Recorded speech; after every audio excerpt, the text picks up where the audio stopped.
अगर आप किसी लड़की से शादी करना चाहते हैं तो आप उसको डायरेक्ट मोहब्बत वाला मैसेज नहीं भेज सकते, आप उसको प्रपोज नहीं कर सकते, आप उसको सोशल मीडिया पर चैटिंग करके उसको प्रपोज नहीं कर सकते। अगर आप वाकई में किसी लड़की से मोहब्बत करते हैं और वो लड़की मुसलमान लड़की है और दीनदार लड़की है और आप ये चाहते हैं कि वो आपकी बीवी बन जाए, तो आप उसकी तस्वीरें मंगा के सोशल मीडिया पे उससे चैटिंग और बातें करें। इस्लाम इस बात की इजाजत नहीं देता। इस्लाम ये कहता है आप लड़की के गार्जियन के पास, लड़की के बाप के पास, अगर बाप नहीं है दादा है तो दादा के पास, दादा नहीं है बड़ा भाई है तो बड़े भाई के पास, जो भी गार्जियन है उसके पास निकाह का पैगाम भेजिए। अगर निकाह का पैगाम कबूल हो जाता है तो निकाह करके अपनी हलाल बीवी बना लीजिए।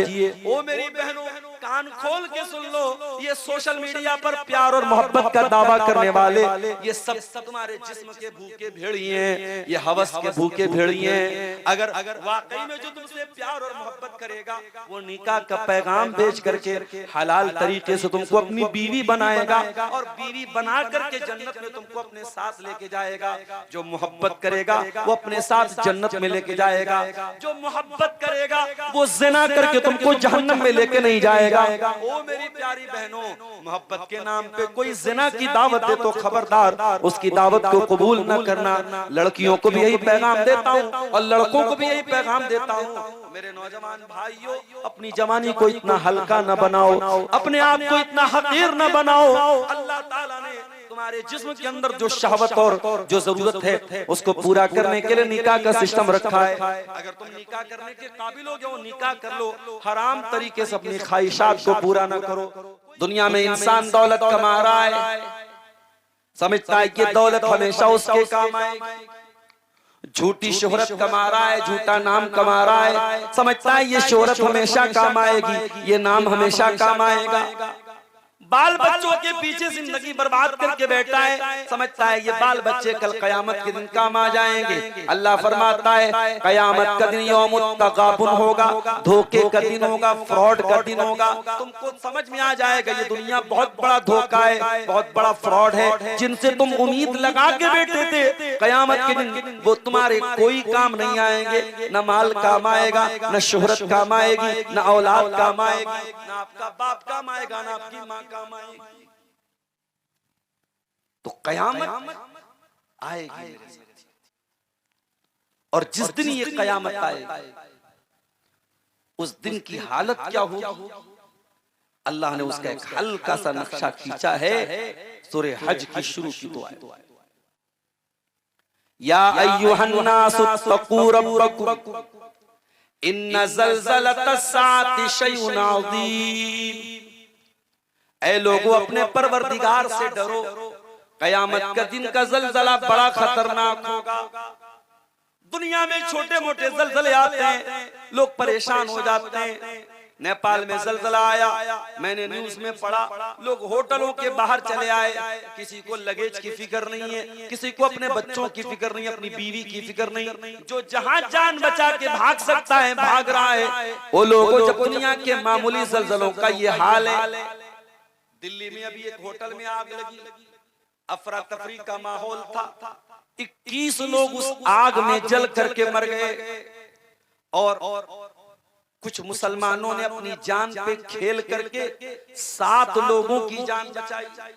जी हाँ, वही दिल्ली जिससे सटा हुआ गाजियाबाद का इलाका है जो इस वक्त मीडिया का सेंटर बना हुआ है, जहां वाकये के बाद रात दिन मुसलमानों को गालियां दी जा रही हैं।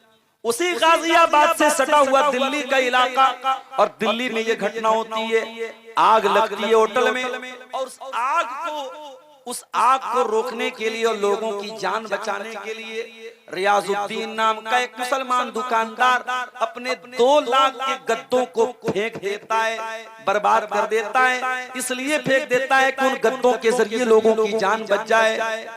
ओ मीडिया वालों, तुमने इस्लाम के खिलाफ तो बहुत जहर उगला, तुमने मुसलमानों के खिलाफ तो बहुत जहर उगला, उगला, तुमने मदरसों के खिलाफ तो बहुत जहर उगला, तुमने मस्जिदों के खिलाफ तो बहुत जहर उगला।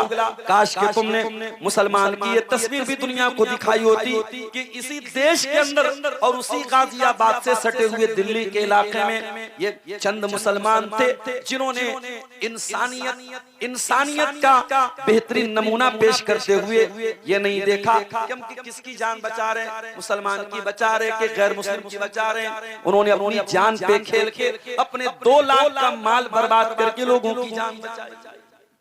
इस्लाम इसका नाम है मेरे प्यारे साथियों, और मदरसों में यही तालीम दी जाती है। मदरसों में जान लेना नहीं सिखाया जाता है, जान बचाना सिखाया जाता है। देश भर में बहुत सारे क्राइम होते हैं, क्राइम करने वाला मुस्लिम भी होता है, गैर मुस्लिम भी होता है। अगर गैर मुस्लिम कोई जुर्म करे तो हम तो ये नहीं कहते कि जिस स्कूल से पढ़ा है वो स्कूल जिम्मेदार है, जिस टीचर ने पढ़ाया वो टीचर जिम्मेदार है। ओ लोगों, तुम डबल स्टैंडर्ड क्यों अपनाते हो? कोई मुसलमान अगर कोई अपराध कर दे, तुम मदरसों को क्यों शक की नजर से देखने लगते हो? तुम मदरसों के ऊपर क्यों सवाल उठाने लगते हो? तुम कुरान के ऊपर क्यों सवाल उठाने लगते हो? तुम उलमा के ऊपर क्यों सवाल उठाने लगते हो? ओ लोगों, ओ मीडिया वालों, ये दोहरा चरित्र तुम कब तक लेकर के दुनिया के सामने जाओगे? इसीलिए तो हमारे भारत का मीडिया आज पूरी दुनिया में 167वें नंबर पर है। इतना गिरा हुआ मीडिया, इतना ज्यादा घटिया मीडिया और इतना ज्यादा झूठ परोसने वाला मीडिया पूरी दुनिया में बहुत कम मिलेगा, जो रात दिन हिंदू मुस्लिम कर करके लोगों को लड़ाता हो और लोगों के जहनों में जहर परोसता हो। मेरे साथ आप गौर कीजिए, जरा सी आग लगती है तो बेचैनी फैल जाती है, लोग भागने लगते हैं, कहीं भगदड़ मच जाए लोग भागने लगते हैं। जरा गौर करो मेरे प्यारे साथियों, जब दुनिया की मामूली सी भीड़ में और दुनिया के मामूली से जलजले में लोगों की ये हालत होती है, तो कयामत के दिन का जलजला तो बहुत बड़ा होगा। इज़ा ज़ुलज़िलतिल अर्दु ज़िलज़ालहा व अख़रजतिल अर्दु अस्क़ालहा।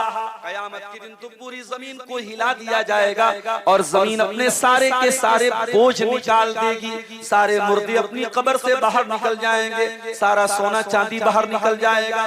व अख़रजतिल अर्दु अस्क़ालहा व क़ालल इंसानु मा लहा। और इंसान जमीन से कहेगा इसको क्या हो गया है। यौमइज़िन तुहद्दिसु अख़बारहा।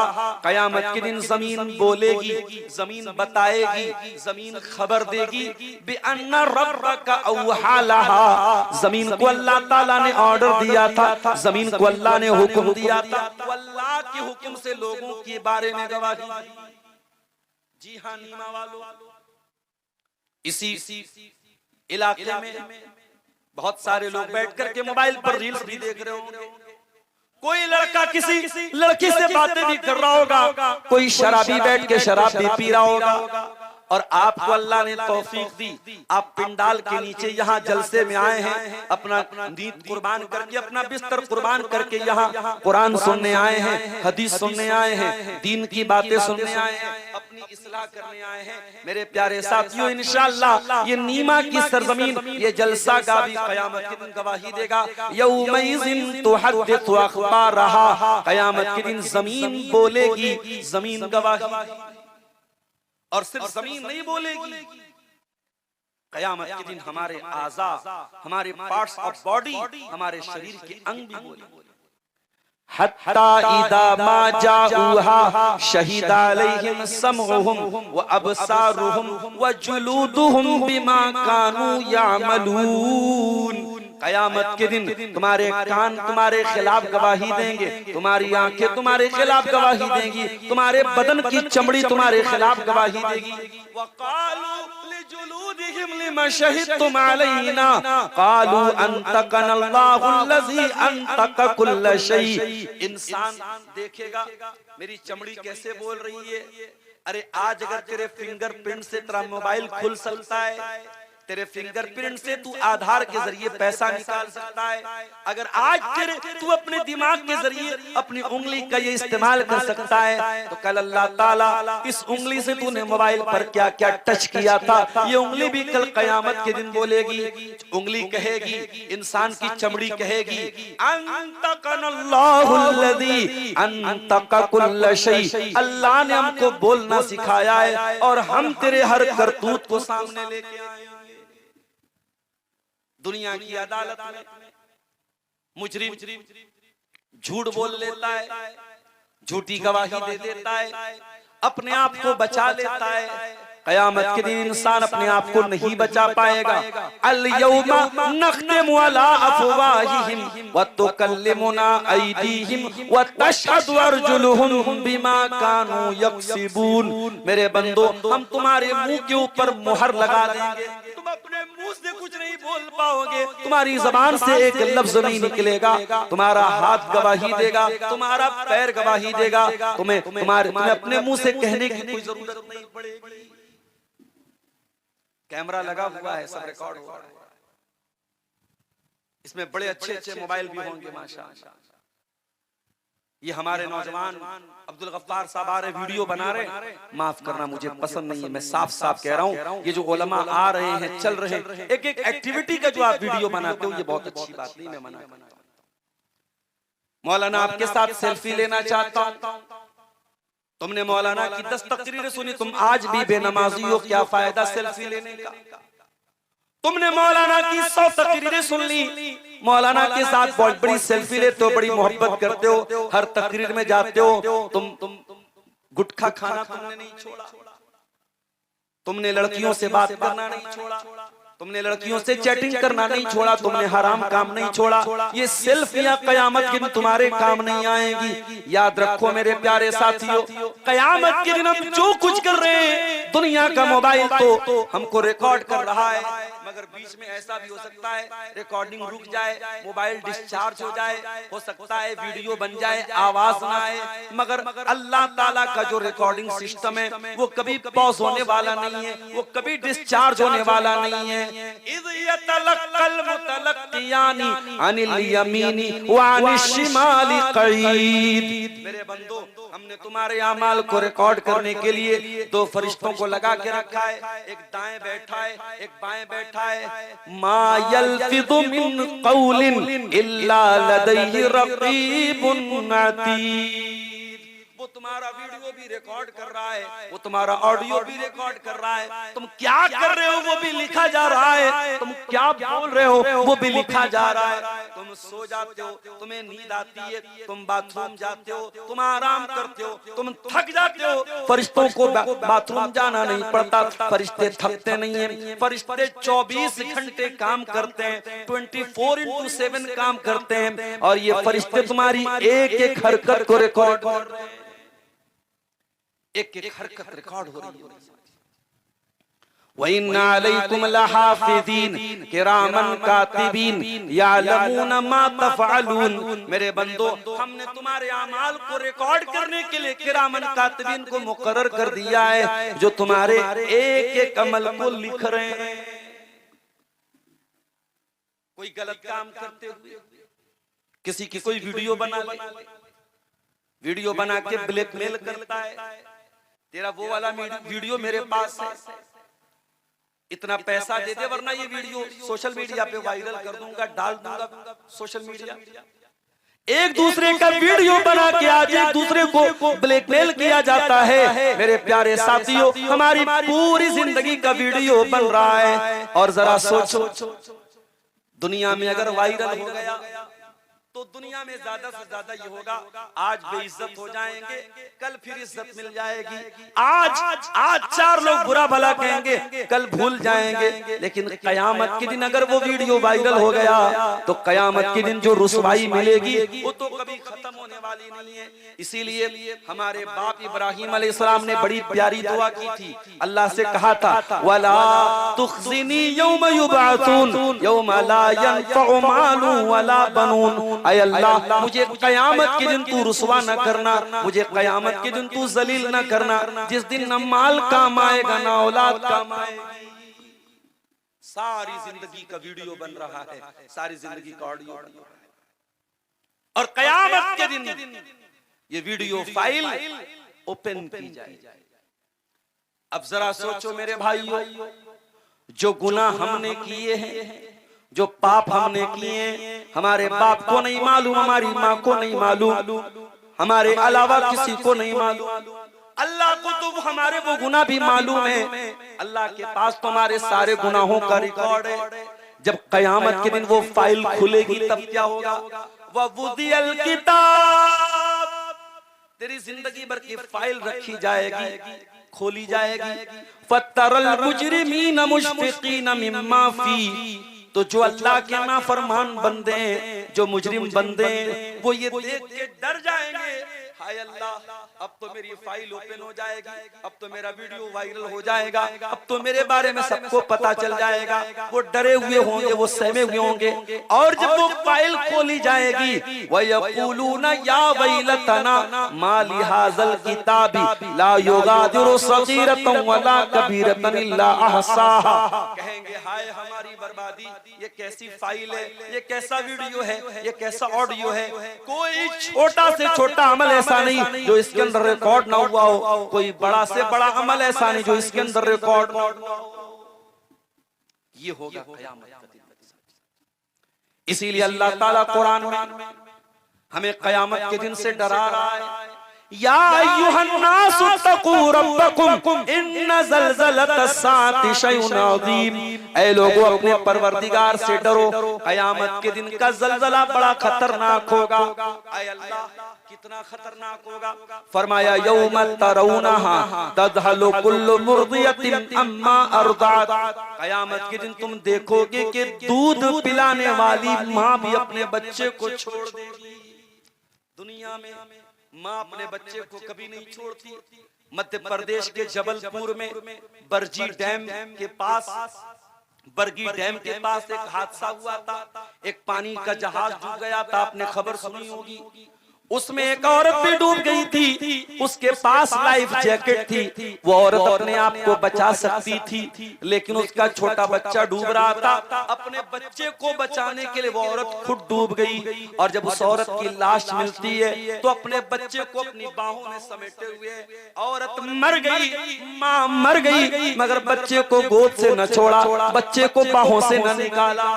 माँ तो ऐसी होती है, ओ लोगों, माँ जिंदा है तो माँ की कदर कर लेना, माँ मर गई तो माँ के लिए दुआएं कर लेना, माँ की जगह कोई और नहीं ले सकता है। लेकिन क़यामत का दिन ऐसा दर्दनाक दिन होगा, ऐसा खौफनाक दिन होगा।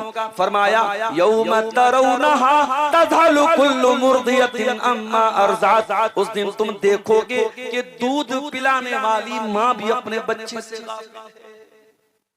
माँ को भी होश नहीं कि मेरा बच्चा बच्चा। वत्तज़उ कुल्लु ज़ाति हम्लिन हमलहा, और हमल वाली औरतों के हमल साक़ित हो जाएं, प्रेग्नेंट औरतों का गर्भपात हो जाएगा, हमल गिर जाएगा, उनका हमल मिसकैरेज हो जाएगा, ज़ाय हो जाएगा, बर्बाद हो जाएगा। ऐसा डर का आलम होगा, ऐसा खौफ का आलम होगा। उनकी प्रेगनेंसी ज़ाय हो जाएगी, उनका हमल साक़ित हो जाएगा। वतरन्नास सुकारा वमा हुम बिसुकारा, और लोगों के चेहरे पर ऐसा डर होगा, ऐसा भय होगा, ऐसा खौफ होगा, ऐसा लग रहा होगा कि लोग नशे की हालत में, लेकिन कोई नशे की हालत में नहीं होगा। वलाकिन अज़ाबल्लाहि शदीद, अल्लाह का अज़ाब बड़ा दर्दनाक होगा। वो क़यामत का दिन, सूरज 1 मील की दूरी पर होगा। तुदन शम्सु यौमल क़ियामति कमिक़दारि मील, सूरज 1 मील की दूरी पर होगा। 1 मील कितना होता है? तकरीबन 1.6 किलोमीटर, 1.5 किलोमीटर। 1.5 किलोमीटर की दूरी पर सूरज होगा। आज सूरज कितना दूर है? साइंस कहती है 9 करोड़ 30 लाख मील दूर है। जो सूरज 9 करोड़ 30 लाख मील दूर है, और जून का महीना आता है तो हमें गर्मी बर्दाश्त नहीं होती। मैं दोपहर के टाइम बनारस से चला, चश्मा भी लगाए हूँ, हेलमेट भी लगाए हूँ, बाइक पे चल रहा हूँ, लेकिन ऐसा लग रहा है गरम गरम हवाएं बदन के अंदर दाखिल हो रही हैं। ऐसा लग रहा है कहीं लू न लग जाए, कहीं ये गर्म हवाएं जिस्म के अंदर न चली जाए। मेरे प्यारे साथियों, हमसे 9 करोड़ 30 लाख मील की दूरी पर सूरज है, गर्मी बर्दाश्त नहीं होती। जरा सोचो 1 मील की दूरी पर सूरज होगा तो क्या हाल होगा। और जब कयामत के दिन सब लोग आएंगे, अल्लाह के प्यारे नबी फरमाते हैं युहशरुन नासु यौमल क़ियामत हुफ़ातन उरातन गुरला, सारे के सारे लोग नंगे होंगे। जी हाँ, एवरीवन विल बी नेकेड, सारे के सारे लोग नंगे होंगे, किसी के बदन पे कपड़ा नहीं होगा। मादरजाद नंगे सर से पैर तक नंगे होंगे, सारे के सारे लोग नंगे होंगे, नंगे बदन होंगे, नंगे सर होंगे, नंगे पैर होंगे। और मर्दों का खतना भी नहीं हुआ होगा। मुसलमान के घर में बच्चा पैदा होता है, हम अल्लाह के नबी की हदीस के मुताबिक खतना कराते हैं, लेकिन कयामत के दिन अल्लाह बगैर खतने क्यों उठाएगा?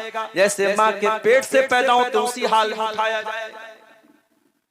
अच्छा, खतने का भी आजकल बड़ा मजाक उड़ाया जाता है। मुसलमानों को जब गाली दी जाती है ना, उनको कटुआ कहा कहते हैं लोग, कटी पतंग कहते हैं, इस तरीके के अल्फाज लोग इस्तेमाल करते हैं। और कुछ लोग तो यहाँ तक कहते हैं कि अगर खतना सही है तो ईश्वर ने, अल्लाह ने खतना करके क्यों नहीं भेजा, तुम दुनिया में आके खतना क्यों कराते हो? इसका मतलब कि ये खतना गड़बड़ है। अरे भाई, बच्चा पैदा होता है तो कभी कभी ऐसा भी होता है, बल्कि अक्सर ऐसा होता है कि उसकी जो नाफ होती है वो माँ के साथ जुड़ी रहती है। डॉक्टर उसको काटता है और उसके बाद उस पर दवा वगैरह छिड़की जाती है, तब वो जो नाभि होती है तब जाके वो सही होती है। अगर खतना के बगैर इंसान अगर पैदा हुआ है और तुम ये कहते हो खतना कराना गलत है, तो फिर वो नाभि को क्यों काटते हो? वो जो नाभि की डोरी होती है उसको क्यों काटो? उसको उसी तरीके से रहने दो। बच्चा पैदा होता है, बड़े बड़े बाल होते हैं, उन बालों को मुसलमान भी अकीका वाले दिन मुड़वाता है और गैर मुस्लिम भी मुंडन कराते हैं। तुम अपने बच्चों का मुंडन क्यों कराते हो? जब ईश्वर ने बालों के साथ पैदा किया तो तुम बाल क्यों मुड़वाते हो? ओ लोगों, तुम अगर अकल की, लॉजिक की दलीलें दोगे तो लॉजिक की दलीलें हमारे पास भी बहुत सारी हैं, मगर याद रखो हम खतना लॉजिक की बुनियाद पे नहीं करते, हम तो इसलिए करते हैं क्योंकि जनाब मोहम्मद रसूलुल्लाह की तालीम है, हमारे पैगंबर की तालीम, हमारे नबी की तालीम है। और ये भी सुन लीजिए कि ये खतना सिर्फ मुसलमान नहीं कराता है, यहूदियों के यहाँ भी खतना होता है, ईसाइयों के यहाँ भी खतना होता है। और मेडिकल साइंस बताती है कि ये खतना इंसान की शर्मगाह के लिए बहुत बेहतर चीज है। इस खतने के न होने की वजह से कैंसर होने के बड़े इम्कान होते हैं। वहाँ पे गंदगी स्टोर होती है, वहाँ पे जरासीम इकट्ठा होते हैं और खतने की वजह से बहुत सारी बीमारियों से इंसान बच जाता है। ये मैं नहीं कह रहा हूँ, मेडिकल साइंस कह रही है। तो खतने का भी लोग मजाक उड़ाते, उस पर मैंने ये बात कह दी। कयामत के दिन अल्लाह ताला बगैर खतने के सबको उठाएगा। नंगे पैर होंगे, नंगे बदन होंगे और बगैर खतने के होंगे। आगे अल्लाह के नबी फरमाते हैं व अव्वलु मन युक्सा इब्राहीम अलैहिस्सलाम, कयामत के दिन सबसे पहले कपड़ा पहनाया जाएगा इब्राहीम अलैहिस्सलाम। ऐ अल्लाह, तूने इब्राहिम को सबसे पहले कपड़ा क्यों पहनाया? इब्राहिम को जब आग में डाला गया था, अल्लामा इब्ने हजर लिखते हैं कि इब्राहिम अलैहिस्सलाम को जब आग में डाला गया था तो कपड़ा उतार करके डाला गया था। इब्राहिम के बदन से कपड़े उतार करके उनको आग में डाला गया था। इब्राहिम अल्लाह की तौहीद के लिए आग में गए, इब्राहिम अल्लाह ताला की तौहीद को बचाने के लिए आग में गए। उसका अंजाम, उसका फल ये मिला, उसका समरा ये मिला कि कयामत के दिन सबसे पहले इब्राहिम को कपड़ा पहनाया जाएगा। दुनिया में उनके बदन से कपड़ा उतार करके उनको आग में डाला गया और कयामत के दिन सबसे पहले उन्हीं को कपड़ा पहनाया जाएगा। पसीना का ये आलम होगा मेरे साथ कि कोई घुटने तक, कोई कमर तक, कोई टखने तक, कोई पूरा का पूरा पसीने में डूबा हुआ होगा। सूरज 1 मील की दूरी पर होगा। क्या उस गर्मी से बचने का कोई उपाय? दुनिया में हमें गर्मी लगती है, हम पंखा लगाते हैं, कूलर लगाते हैं, एसी लगाते हैं। क्या कयामत के दिन की गर्मी से बचने का भी कोई उपाय है? जी हाँ, आइए वो हदीस भी आपको पढ़ के सुना। अल्लाह के प्यारे नबी फरमाते हैं, सबअतुन युदिल्लुहुमुल्लाहु फी ज़िल्लिही यौमा ला ज़िल्ला इल्ला ज़िल्लुहु। कयामत के दिन 7 ऐसे लोग होंगे जिनको अल्लाह ताला गर्मी नहीं लगने देगा। उनको कयामत के दिन गर्मी नहीं लगेगी। सूरज 1 मील की दूरी पर होगा फिर भी उनको गर्मी नहीं लगेगी। उनको अल्लाह ताला स्पेशल एसी देगा, स्पेशल साया देगा, स्पेशल उनको ठंडक मिलेगी। यौमा ला ज़िल्ला इल्ला ज़िल्लुहु, उनके अलावा किसी और को ठंडक नहीं मिलेगी। कौन लोग होंगे? 7 लोग होंगे। उन ईमा वालों जरा कान खड़े करके सुन लेना, उन 7 में से कोई एक क्वालिटी अपने अंदर पैदा कर लेना तो मैं समझूंगा आज अब्दुल गफ्फार साहब की मेहनत कामयाब हो गई। इतना लंबा सफर करके रात को 1:30 बजे आपके सामने बैठा हूं, मैं समझूंगा जिस मकसद के लिए आए तो वो मकसद कामयाब हो गया। बड़े गौर से सुनना, अल्लाह के प्यारे नबी फरमाते हैं 7 लोग ऐसे होंगे जिनको अल्लाह ताला कयामत के दिन गर्मी नहीं लगने देगा। उनको कयामत के दिन गर्मी नसीब नहीं, उनको कयामत के दिन गर्मी नहीं लगेगी। उनको अल्लाह ताला अपने अर्श का साया देगा। अच्छा एक बात बताओ, ज्यादा गर्मी भी मुसीबत है और ज्यादा ठंडी भी मुसीबत है। जहन्नम में दोनों अजाब होगा जी।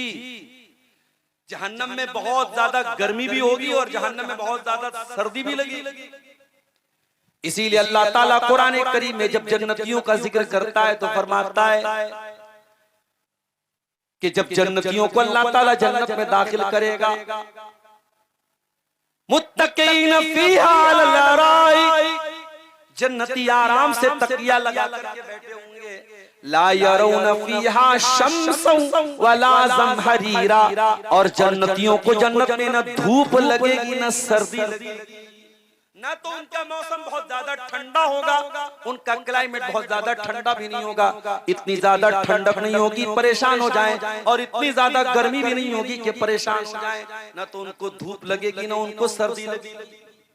ऐ अल्लाह, कयामत के दिन जब सूरज 1 मील की दूरी पर होगा वो कौन खुश नसीब बंदे होंगे जिनको तेरे अर्श का साया मिलेगा, जिनको गर्मी नहीं लगेगी, जिनको पसीना नहीं होगा। वो कौन लोग होंगे?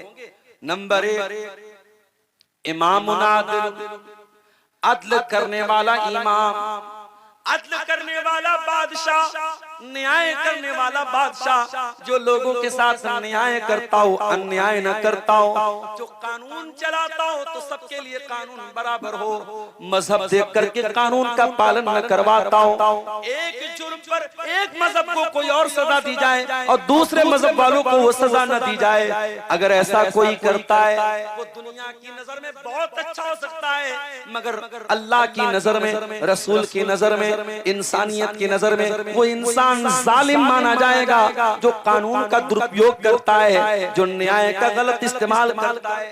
अल्लाह के नबी फरमाते हैं कयामत के दिन अल्लाह ताला सूरज की गर्मी से सबसे पहले किसको बचाएगा?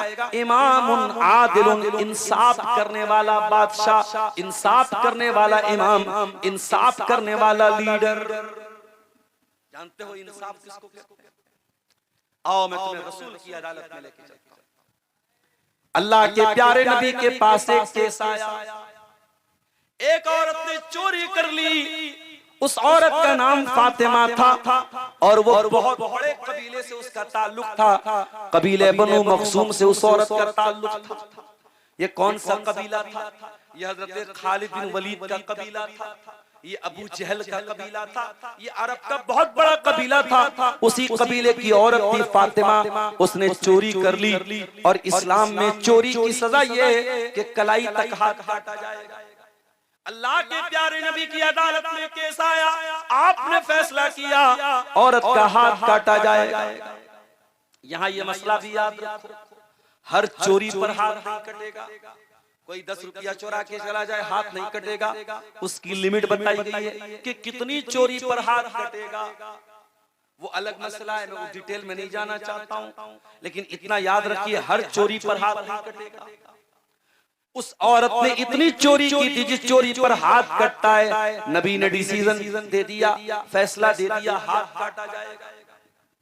औरत के कबीले वाले परेशान हो गए, इस औरत का हाथ कटेगा हमारे पूरे कबीले की नाक कट जाएगी, हमारी नाक का सवाल है, हमारी इज्जत का सवाल है। लेकिन किसी की इतनी हिम्मत नहीं है कि अल्लाह के रसूल से आके ये कह सके, अय अल्लाह के नबी उस औरत का हाथ ना काटिए, कोई और औरत दे दीजिए। लोगों ने बहुत सोचा विचारा, डायरेक्ट तो अल्लाह के रसूल से नहीं कह सकते, किसी ऐसे इंसान से कहते हैं जो अल्लाह के नबी का चहेता हो, ताकि वो अगर कह दे तो अल्लाह के नबी उसकी बात मान ले। लोग उसामा बिन जैद के पास आए, जिनको अल्लाह के नबी बच्चों की तरह प्यार करते थे। जब हसन और हुसैन को लाडो प्यार करते थे तो उसामा बिन जैद को भी लाडो प्यार करते थे। उसामा बिन जैद अल्लाह के नबी के बड़े चहेते साहबी थे, बड़े प्यारे साहबी थे। लोग उसामा के पास आए, अय उसामा औरत का हाथ कटेगा, पूरे खानदान की नाक कट जाएगी, अय उसामा अल्लाह के रसूल के पास जाके सिफारिश कर दो, कोई और सजा दे दी जाए, हाथ न काटा जाए, हमारे खानदान की इज्जत का सवाल है। उसामा आपने, अय अल्लाह के नबी, वो जो औरत ने चोरी की है फातिमा नाम की, अय अल्लाह के नबी कोई और सजा दे दीजिए, हाथ मत काटिए, जुर्माना लगा दीजिए, पेनाल्टी लगा दीजिए, सजा कुछ और दे दीजिए, हाथ ना काटिए। बुखारी के अल्फाज हैं, अल्लाह के प्यारे रसूल का चेहरा गुस्से से सुर्ख हो गया, लाल हो गया, और आपने बड़े गुस्से में फरमाया, अतशफौ फी हद्द मिन हुदूदिल्लाह, अय उसामा क्या तू अल्लाह के कानून को बदलने के लिए मेरे पास आए हो? क्या तुम सोर्स लगा रहे हो? क्या तुम सिफारिश कर रहे हो कि मैं अल्लाह के कानून को तुम्हारे लिए तोड़ दूं? अय उसामा कान खोल करके सुन लो, तुमसे पहले की उम्मतें इसीलिए हलाक हो गई, इसीलिए बर्बाद हो गई। कोई बड़ा आदमी कोई जुर्म करता था उसको छोड़ देते थे, कोई गरीब आदमी वही जुर्म करता था सजा देते थे। अल्लाह की कसम, अय उसामा ये तो कबीले बनु मखजूम की औरत फातिमा है। अगर आज मोहम्मद की अदालत में, अगर मेरी अदालत में मेरी बेटी फातिमा का केस आ जाता, मेरी बेटी फातिमा के ऊपर भी ये इल्जाम लगता, मेरी बेटी फातिमा के बारे में ये साबित हो जाता कि उसने चोरी की है, लौ अन्ना फातिमा बिन्त मुहम्मदिन सरकत लक़तातु यदहा, अगर आज मोहम्मद की बेटी फातिमा ने भी चोरी की होती तो आज अल्लाह का रसूल अपनी अदालत में अपनी बेटी का भी हाथ काटने का ऑर्डर दे देता। ओ दुनिया वालों, इंसाफ इसको कहते हैं, न्याय इसको कहते हैं, जस्टिस इसको कहते हैं। वो कानून के राज के नाम पे गुंडा राज चलाने वालों, वो कानून के नाम पे मुसलमानों को तबाह करने वालों, वो कानून के नाम पे मुसलमानों पर अत्याचार करने वालों, काश तुमने इंसाफ को समझा होता, काश तुमने न्याय को समझा होता, काश तुमने जस्टिस को समझा होता। इंसाफ होता है मेरे प्यारे साथी। इस्लाम तो वो दीन है जो जंग के मैदान में भी ना इंसाफी करने की तालीम नहीं देता। दुनिया का हर मजहब ये कहता है जंग में सब जायज है, इस्लाम कहता है जंग में सब जायज नहीं है। अल्लाह के प्यारे नबी जंग के मैदान में सहाबा को भेज रहे हैं और जंग के मैदान में जाते हुए कहते हैं ला तक़्तुलू वलीदा, ऐ मेरे सहाबा देखो जंग के मैदान में किसी बच्चे को कत्ल न करना, किसी औरत पर हाथ न उठाना, किसी ऐसे बूढ़े पर हाथ न उठाना जो जंग में लड़ने के लिए नहीं आया है, किसी पेड़ को आग न लगाना, किसी के धार्मिक स्थल को न तोड़ना, किसी के मजहबी जगह को न तोड़ना। ये तालीम अल्लाह के प्यारे नबी जंग के मैदान में जाने के लिए दे रहे हैं। आज जब दंगा होता है, फसाद होता है, तो करता कोई और है और सजा कोई और भुगतता है। यही तो होता है। कोई एक आदमी गलती करता है, पूरी कम्युनिटी को उसकी सजा दी जाती है। इसीलिए अपने नौजवानों से भी एक बात कहता हूं, खबरदार सोशल मीडिया पर कोई ऐसी चीज मत डालना जिससे आप या आपकी पूरी कम्युनिटी परेशानी में आ जाए। ओ यूट्यूबरों, ओ यूट्यूब चलाने वाले, चैनल चलाने वाले मेरे भाइयों, अपने सब्सक्राइबर की तादाद बढ़ाने के लिए, अपनी व्यूअरशिप बढ़ाने के लिए कोई भड़काऊ थंबनेल न लगाना, तुम्हारा चैनल भी परेशानी में पड़ेगा। और सबसे ज्यादा जिस आलिम की तकरीर पर आप भड़काऊ थंबनेल लगाओगे वो परेशानी में पड़ेगा। इसलिए मेरे प्यारे साथियों, सोशल मीडिया का इस्तेमाल बड़ी एहतियात के साथ करो। आज एक आदमी की सजा पूरी कम्युनिटी को, पूरे समाज को, पूरे घर वालों को, पूरे परिवार को। आप गौर कीजिए, इस्लाम तो यहाँ तक कहता है, वला यजरिमन्नकुम शनआनु कौमिन अला अल्ला तादिलू, किसी कौम के साथ तुम्हारी दुश्मनी है तो दुश्मन के साथ भी तुम्हें अन्याय नहीं करना है, दुश्मन के साथ भी तुम्हें नाइंसाफी नहीं करना है, दुश्मन के साथ भी तुम्हें न्याय करना है, इंसाफ करना है। कयामत के दिन सबसे पहले अल्लाह ताला अगर कयामत के दिन की गर्मी से बचाएगा तो किसको बचाएगा? इमाम आदिलुन, इंसाफ करने वाला बादशाह, इंसाफ करने वाला शासक, इंसाफ करने वाला राजा, इंसाफ करने वाला हाकिम, जो अपनी प्रजा के साथ, अपनी आवाम के साथ इंसाफ करता हो, न्याय करता हो, जस्टिस। नंबर 2, वशाबुन नशा फी इबादतिल्लाह, और कयामत के दिन की गर्मी से अल्लाह ताला उस नौजवान को बचाएगा जिसकी जवानी अल्लाह की इबादत में गुजरी। ओ नीमा के मेरे नौजवानों, तुम्हारी जबान में, तुम्हारे मुंह में तो गुटखा है, तुम्हारे मुंह पर तो गाली है, तुम्हारी रातें तो मोबाइल पर रील्स देखने में गुजर रही हैं। तुम तो हय्या अलस सलाह की आवाज सुन करके भी बैठ के अपने मोबाइल पर गेम खेल रहे हो। तुम अस्सलातु खैरुम मिनन नौम की आवाज सुन करके भी बिस्तर पर सोए पड़े हो। ओ नौजवानों, काश कि तुमने अपनी जवानी को सही तरीके से इस्तेमाल किया होता। अगर जवानी को अल्लाह की इबादत में गुजारोगे तो कयामत के दिन गर्मी नहीं लगेगी। ओ दुनिया में तो तुम गर्मी बर्दाश्त नहीं कर पाते हो, एसी लगवाते हो, कूलर लगवाते हो, पंखा लगवाते हो। ओ मेरे नौजवानों, तुम कयामत के दिन की गर्मी से कैसे बचोगे? अगर कयामत के दिन की गर्मी से बचना है, अल्लाह के नबी तरीका बता रहे, नुस्खा बता रहे, वशाबुन नशा फी इबादतिल्लाह, जवानी को अल्लाह की इबादत में गुजारो मेरे साथ।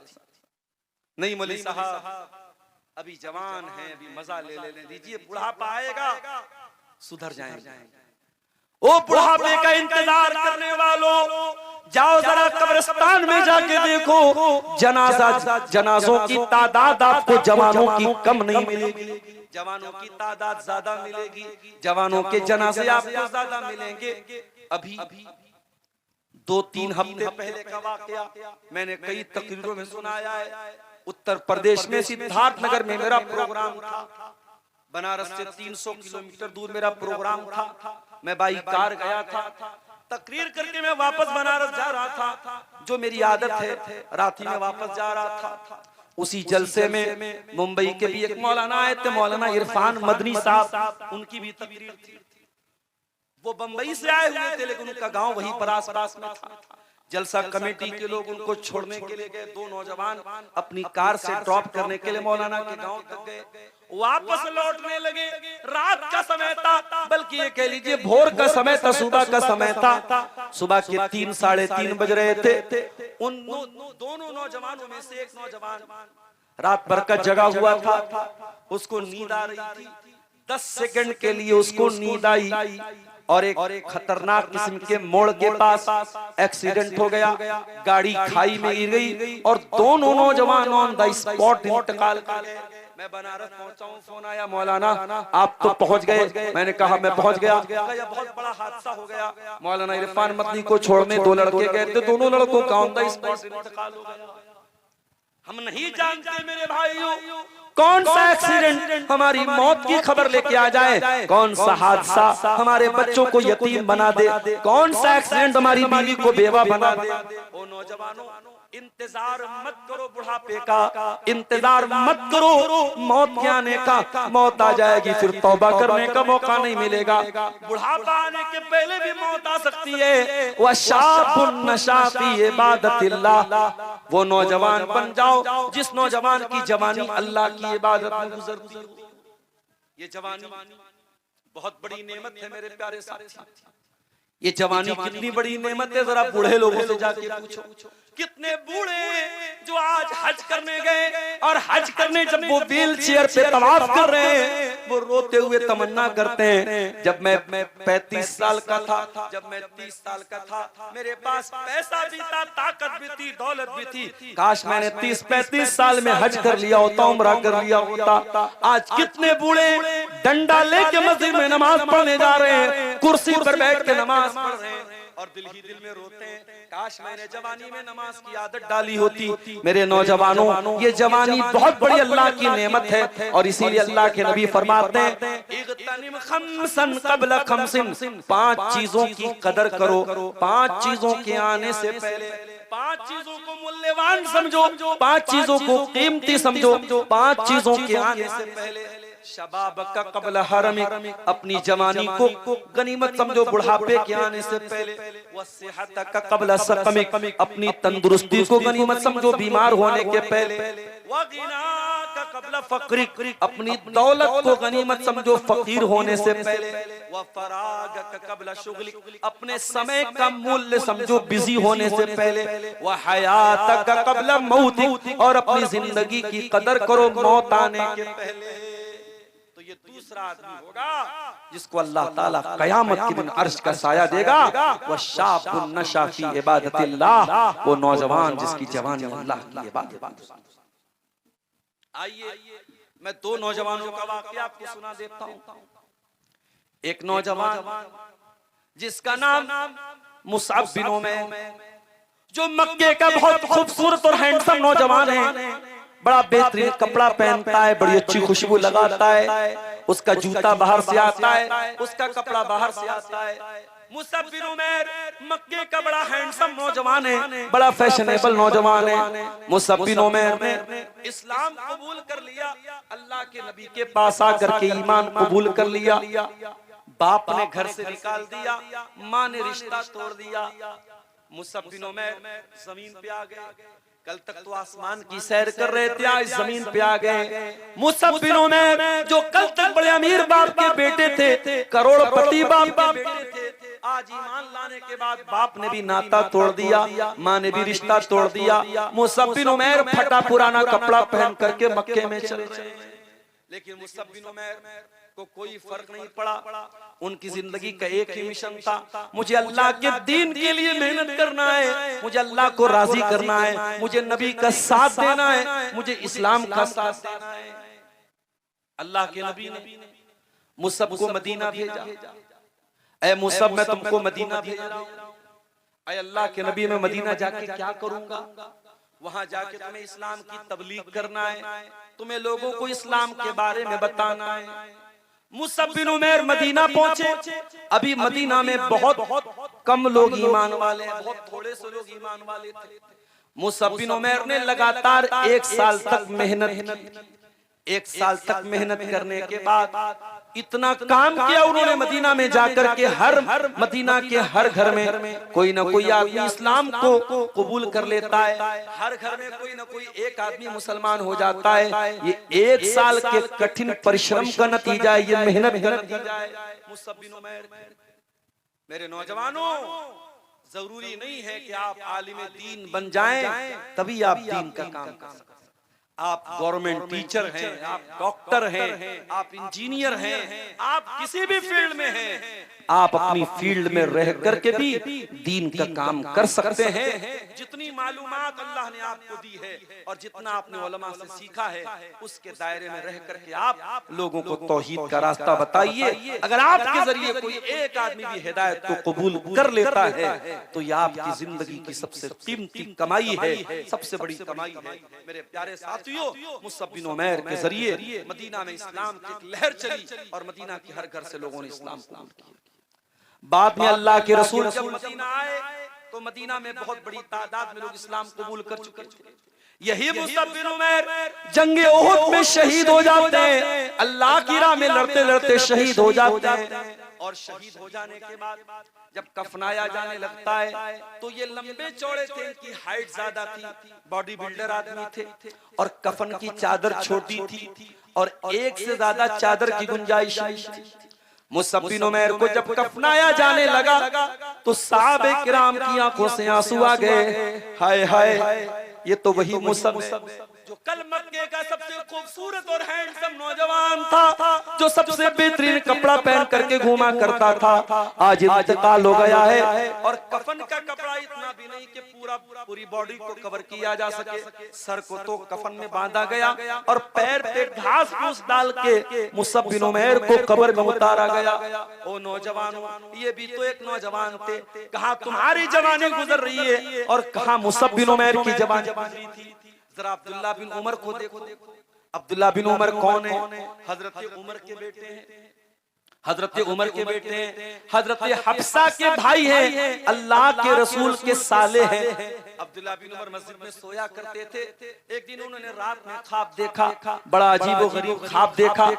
डायरेक्ट अल्लाह के रसूल से बयान करने की हिम्मत नहीं पड़ी, अपनी बहन के पास आए और बहन से कहा कि ऐ मेरी बहना, मैंने ख्वाब देखा है। क्या ख्वाब देखा है? मैंने देखा दो फरिश्ते मेरे पास आए, मुझको लेके जाने लगे एक कुएं के पास। एक कुएं टाइप की कोई चीज थी। मैं जब वहां पहुंचा, मैंने झांक के देखा, नीचे आग जल रही थी। मैं देख के डर गया।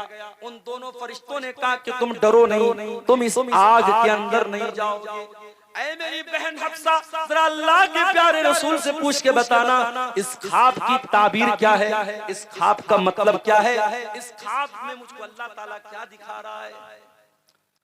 अब्दुल्ला बिन उमर का ये ख्वाब उनकी बहन ने अल्लाह के रसूल से बयान किया। अल्लाह के नबी मुस्कुराए और आपने हफ्सा से फरमाया, ऐ हफ्सा, नेमर रजुल अब्दुल्ला, तुम्हारा भाई अब्दुल्ला बहुत अच्छा इंसान है, बहुत नेक इंसान है। लौ काना युसल्ली मिनल लैल, बस एक चीज की कमी है, तुम्हारा भाई रात में तहज्जुद नहीं पढ़ता है, तुम्हारा भाई रात में क़यामुल लैल नहीं करता है। ऐ हफ्सा, जाओ अपने भाई से कहो कि रात में तहज्जुद पढ़ा करे। हफ्सा रज़ी अल्लाह ताला अन्हा आती है और अपने भाई को ये बात सुना देती है कि अल्लाह के नबी ने फरमाया है अब्दुल्ला बहुत अच्छा इंसान है, बस एक बात की कमी है, अब्दुल्ला रात में तहज्जुद नहीं पढ़ता है। मेरे नौजवानों, कितने नौजवान हैं जो रात में तहज्जुद पढ़ते हैं? अरे तहज्जुद छोड़ो, कितने नौजवान ऐसे जो पांचों टाइम की नमाज पढ़ते हैं। ओ तकरीरें सुनने वालों, ओ जलसों में रात रात भर जागने वालों, अगर तुम नमाज की पाबंदी नहीं करते तो फिर तकरीरें सुनने का क्या फायदा है, फिर जलसों में जाने का क्या फायदा है, फिर उलमा के साथ सेल्फी लेने का क्या फायदा है। अब्दुल्ला बिन उमर जैसे उनके कानों में अल्लाह के प्यारे नबी का जुमला पड़ा कि आपने फरमाया अब्दुल्ला बहुत अच्छा इंसान है, बस तहज्जुद नहीं पढ़ता है, बुखारी के अल्फाज हैं, उस दिन के बाद से अब्दुल्ला बिन उमर तहज्जुद पढ़े बगैर नहीं सोते थे। रात भर वो इबादत किया करते थे, बहुत थोड़ा सा सोते थे, बाकी टाइम वो इबादत किया करते थे। वशाबुन नशा फी इबादतिल्लाह, क़यामत के दिन अल्लाह ताला सूरज की गर्मी से उस नौजवान को भी बचाएगा जिस नौजवान की जवानी अल्लाह की इबादत में गुजरी हो। ये दूसरा नंबर तीसरा जिसको अल्लाह ताला क़यामत के दिन की गर्मी से बचाएगा, व रजुलुन क़ल्बुहु मुअल्लक़ुन बिल मसाजिद, वो इंसान जिसका दिल मस्जिद में अटका हो। क्या मतलब? दिल मस्जिद में अटका हो, इसका क्या मतलब? उसको नमाज की चिंता हो, उसको नमाज की फिक्र हो, एक टाइम की नमाज पढ़ के आए तो दूसरे टाइम के बारे में प्लानिंग कर रहा हो। फजर की नमाज पढ़ के आए तो जोहर की प्लानिंग कर रहा हो, जोहर पढ़ के आया तो सोच रहा है असर के टाइम में कहाँ रहूंगा, असर पढ़ के आया तो सोच रहा है मगरिब के टाइम में कहाँ रहूंगा, इशा पढ़ के सोया तो मोबाइल पर अलार्म सेट कर रहा है कि सुबह मुझे फजर में उठना है। जिसका दिल मस्जिद के साथ लगाओ, जिसका दिल नमाज के साथ लगाओ। ओ मेरे नौजवानों, कहाँ तो नबी ने ये खुशखबरी उसको दी थी जिसका दिल मस्जिद में लगाओ, और कहाँ हमारा नौजवान है जिसका दिल व्हाट्सएप पे लगाए, जिसका दिल फेसबुक पर लगाए, जिसका दिल इंस्टाग्राम पे लगाए।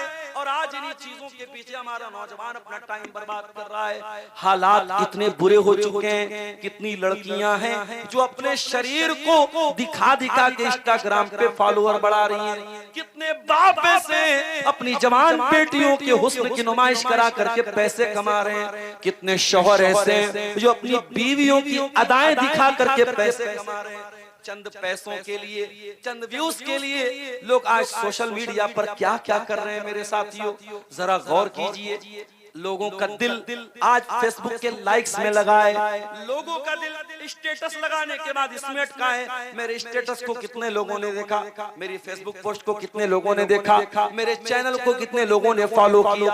ओ लोगों, काश कि तुम अपने दिल को मस्जिद में लगा लेते। आज कुर्बानी का त्योहार अभी गुजरा है और कुर्बानी तो हमने लाखों में की है। ओ लोगों, कुर्बानी करने के टाइम हम एक दुआ पढ़ते हैं और उस दुआ में अल्लाह ताला से एक इकरार करते हैं, इन्ना सलाती व नुसुकी व महयाया व ममाती लिल्लाहि रब्बिल आलमीन।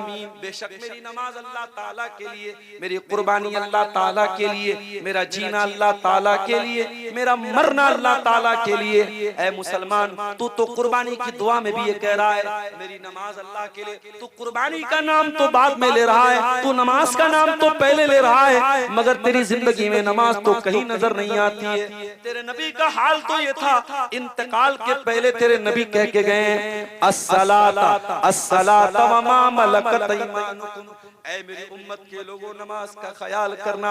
आज मस्जिद के लिए आप जलसा कर रहे हैं, माफ करना, आज मस्जिदें कायम हो रही हैं और मस्जिदें कायम हो रही हैं और बड़ी शानदार शानदार मस्जिदें बन रही हैं, मगर शायर ने बड़ी सच्ची बात कही है, मस्जिद तो बना ली शब भर में ईमान की हरारत वालों ने, मन अपना पुराना पापी था बरसों में नमाजी बन न सका।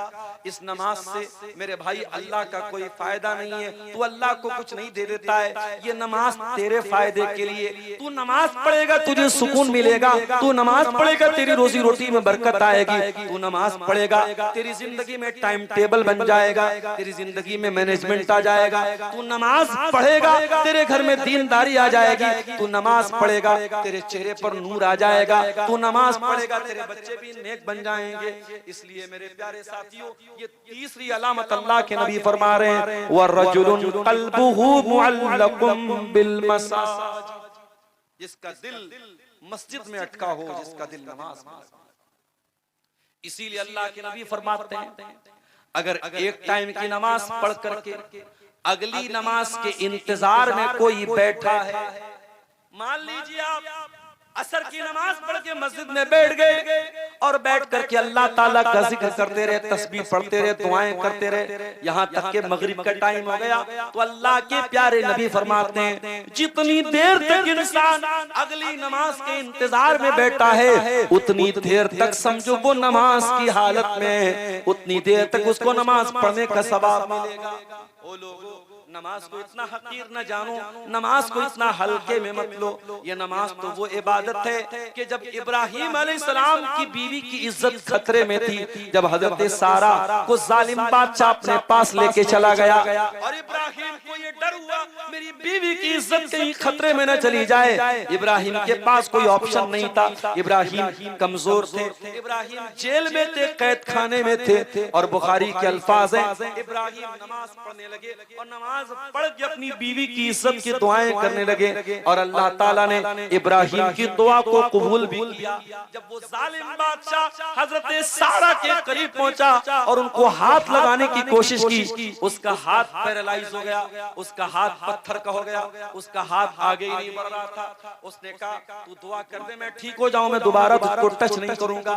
फिर उसने जब हाथ ठीक हो गया, दोबारा फिर हाथ लगाने की कोशिश की, लगातार 3 बार ऐसा हुआ, जब 3 बार लगातार ऐसा हुआ और वो सारा को टच भी नहीं कर सका, उसने अपने नौकरों को बुलाया, कल ले जाओ, तुम कौन सी शैतान औरत को मेरे पास लेके आए हो। और जब सारा जाने लगी तो हाजरा नाम की एक लौंडी भी उनको बतौर गिफ्ट दे दिया।